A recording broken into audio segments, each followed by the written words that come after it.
आश्विन कृष्ण चतुर्थी की पौराणिक कथा। इस कथा के अनुसार एक समय की बात है। वानासुर की कन्या उषा ने सुषुप्ता अवस्था में अनिरुद्ध का स्वप्न देखा।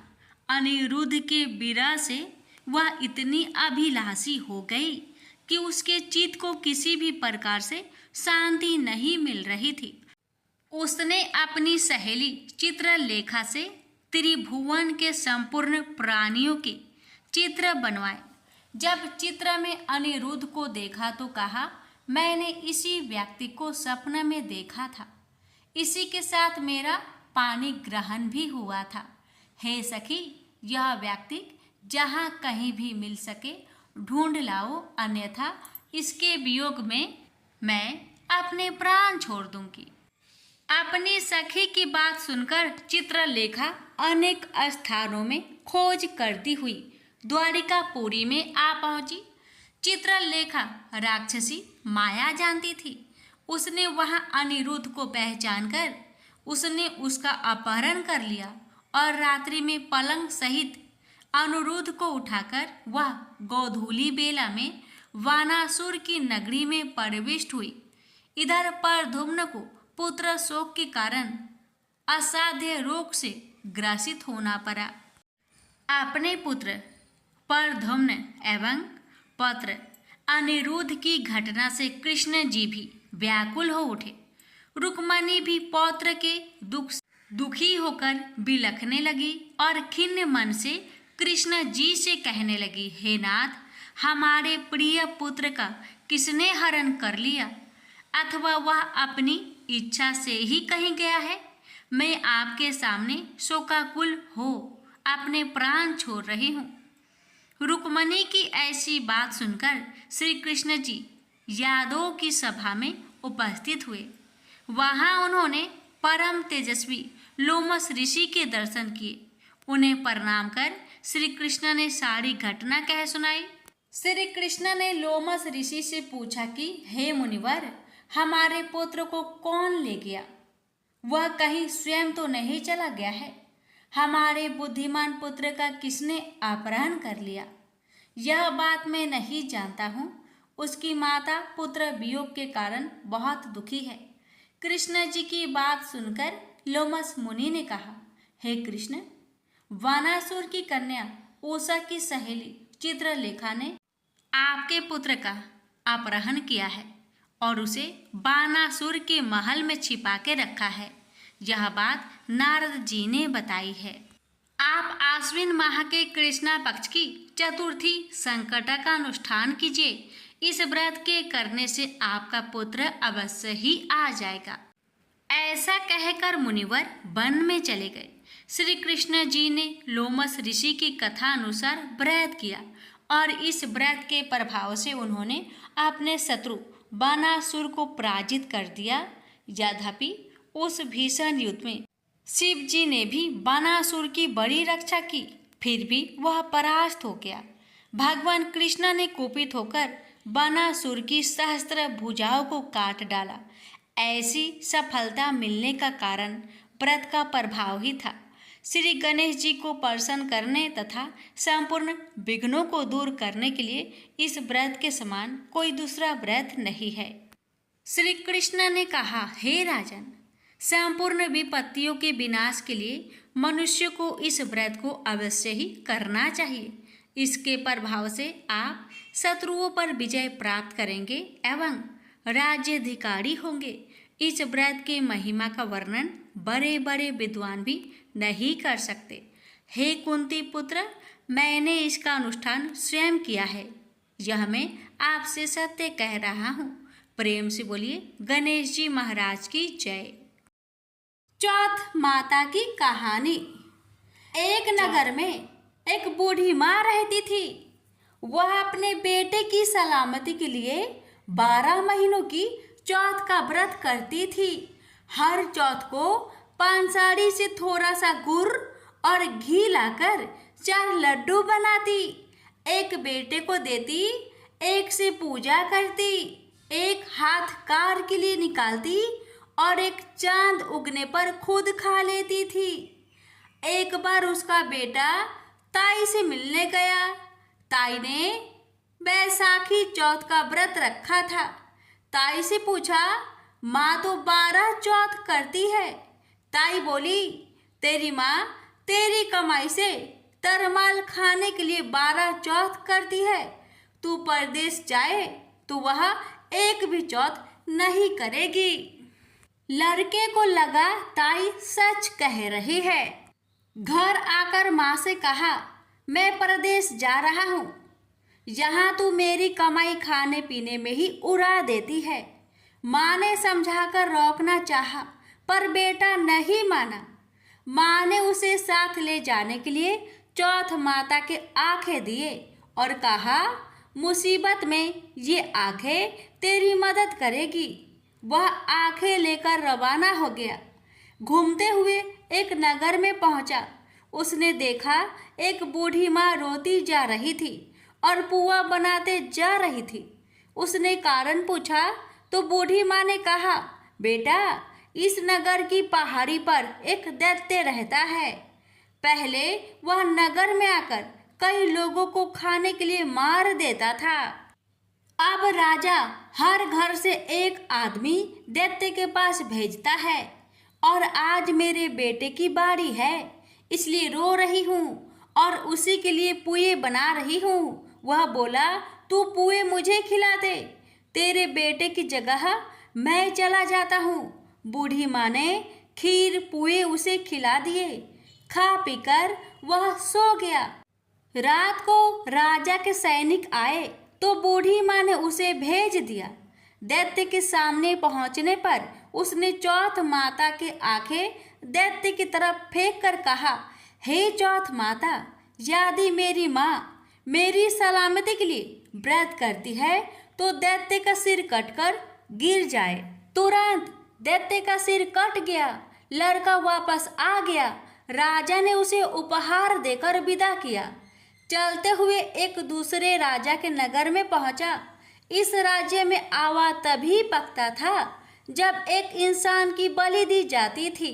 सिपाहियों ने उसे पकड़कर आवे में चुन दिया। लड़के ने आंखें आवे में डाले और कहा, हे चौथ माता, यदि मेरी माँ मेरे लिए व्रत करती है तो आवा मेरी बलि लिए बिना ही झट से पक जाए। आवा तुरंत पक गया। आवे में से मिट्टी की जगह सोने चांदी के बर्तन निकले। अंदर से लड़का बोला, बर्तन धीरे धीरे निकालना, मुझे लग नहीं जाए। राजा ने उसे निकलवाया और पूछा, इस आवे से तुम बच कैसे गए?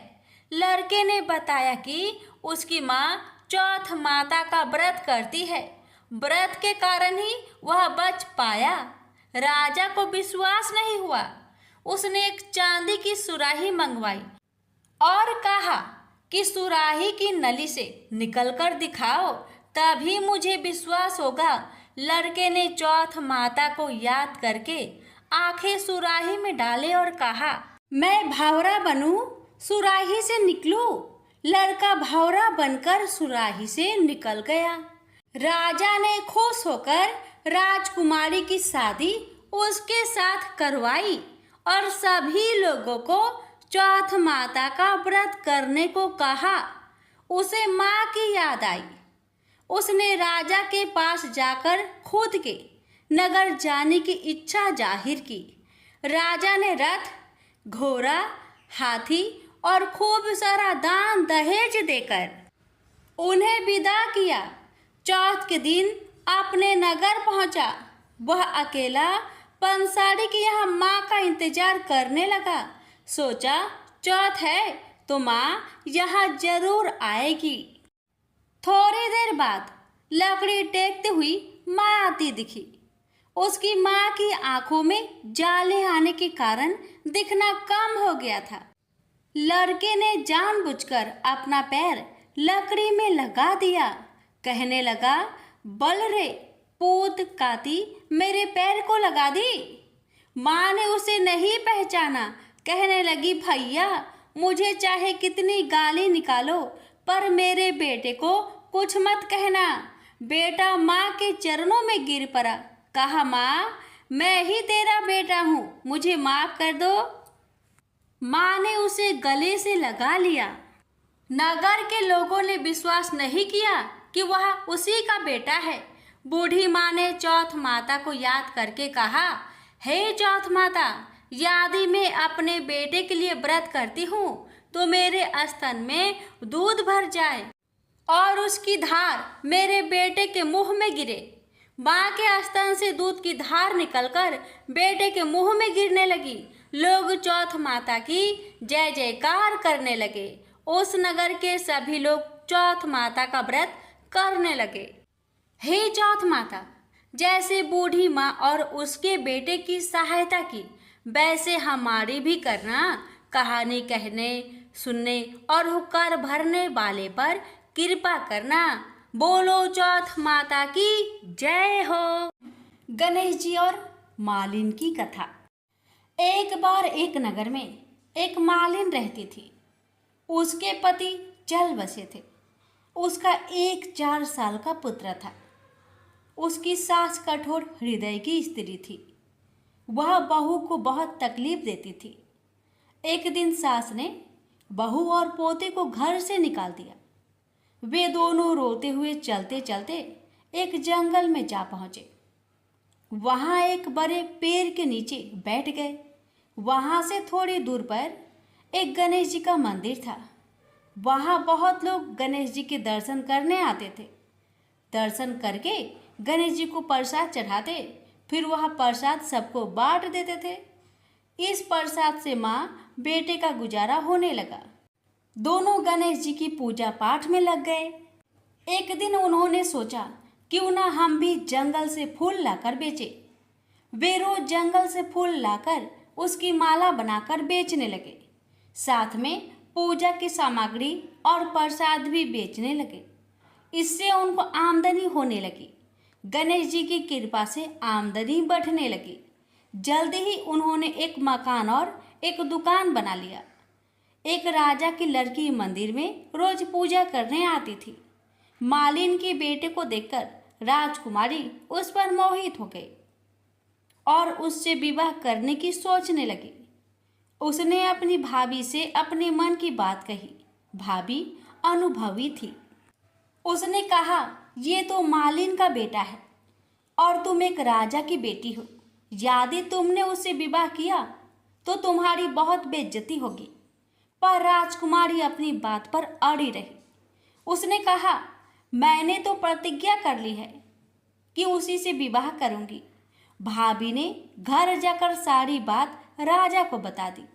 राजा ने मना नहीं किया और विवाह के लिए तैयार हो गए। उन्होंने बड़े धूमधाम से बेटी का विवाह मालिन के बेटे के साथ कर दिया। मालिन ने सबसे पहले बेटे बहू को गणेश जी के मंदिर में ले जाकर पूजा पाठ करवाया और गणेश जी का आशीर्वाद दिलवाया। इसके बाद पूरे नगर में यह बात फैल गई कि गणेश जी की पूजा करने से सब दुख कष्ट दूर हो जाते हैं। यह बात सुनते ही नगर के सभी लोग मंदिर आने लगे।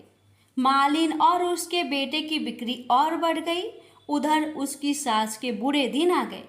अन्नदाता उससे रूठ गई और वह भूखे मरने लगी।